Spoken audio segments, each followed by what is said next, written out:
bagong hair eh. Bagong hair na si mama, bagong hair na bagong kuha. Nakataas pa paa niya, no? Tapos papaan. May pusa sa ilalim. Tapos, Tawanan mga apo. Wow, si Lola, bagong hair, no? Bagong kulay pa. Siyempre, ngumiti ka naman, ma. Lagi ka na kasi. wala nga ngipin eh. Ayaw niya. Mga apo mo lang makakapitang wala kang ngipin. Yung mga isa. Dapat masaya ka kasi nakapagpa-blood chem ka na. Ang problema na lang, yung gamot mo. Mamaya, dumating yung pera. Oo, malay mo dumating yung... Ay, kaya lang di na yung... Ano na, eleksyon na eh. Hindi nga dapat siya magbumili ng gamot. Check up niya. Hindi yung pera niya sa hindi pa yung darating. Ang mura nga ng ano niya, no? Ano kay Doc? Hindi mo na siya, kung ano yung gamot niya dyan. Kasi baka baguhin niya, pag nabasa ni Doc, Baka dagdagan, o kaya bawasan. Pero ang alam ko doon, yung kanyang uric acid, kasi ginawa ni Doc 80 mg yun. Kasi bumaba yung uric niya. Hindi nagpasaway kasi ng mga nakaraan. Ngayon, nagpasaway eh. pasaway. Oo, minom. Gusto ko. Konti lang. Ito naman si Troy, napaka-spoiled. Sige, painumin mo si Lola. Bili ng milk tea, bili ng...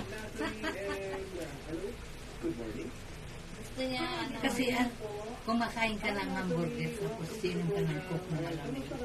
Parang ang sarap ang pakiramdam ko. Kaya kaya nga, hindi masarap, hindi masama, marami. Ako ganun din eh. Pagka gusto ko yung mga ganun. Pag nagja-jollibee kami eh. kumain ako ng hamburger at walang coke, hindi masarap. Masarap talaga yung... Si mama, pag ako nagkukulay, lagas lahat ang buho ko. Pero siya wala masyadong lagas. Kahit na ano.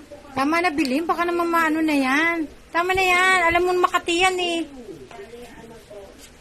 Anong oras na ba? Ilang oras? 30 minutes lang. 11:40, hugasan na yan. 11:40. Eh kasi hindi mo pa tinigilan eh. Sabi ko so, 11:38 eh. Pinatong ko lang para maubos. Hugasan ko yan mabuti. Tapos shampoohan mo. Ano ba yung cream silk pa? Hindi na. Shampoo lang. Yung Dove, madulas na yon. Yung dab, madulas na may dab. At least hindi na siya puting-puti. Ayaw mo. Naka-pedicure pa yan. Pinapedicure ko pa yan. Sabi ni Jonah, tsaka na lang daw yung kamay pag may okasyon. Hindi na, nagbibiak-biak pagka pinaano. Ayaw mo. Nagbibiak-biak pag pinalalinis ko. Yung lilinisin niya dyan. Pag mga ilang araw, nagbibiak-biak ang Huwag na. Huwag ka na magpa-pedicure. Tuwing birthday mo lang. Hindi ko putulan ko lang. Ikaw may okasyon lang. Parang nasisira siya. Pag marami kang pera, yung magbibilang kang pera. Alam ba, may dumating kang pera. Galing sa kung saan man. Magbibilang ka, magpa-pedicure ka. Mali mo, tumama ka sa loto. Di ba tumataya ka sa loto? Wala na nga ang pantaya ko na ubos. O di wow. Ganun talaga. Ano, wala si Muning. O, bilhin, tama na. Ikaw na ngayon ang pipicture ako. Ay, si Lola bilhin. Nako, naghuhubad ako dahil puro buhok ako. Ito lalaban na to eh. Lagay mo na dyan. Lagay mo dyan. Maglalaba ako mamaya. Lagay mo na lahat dyan. Papagpagin mo ha, lahat-lahat. Mama, Oh, nawala na. ha? Wala na pipicture. Ba't natama na ako eh? Ano?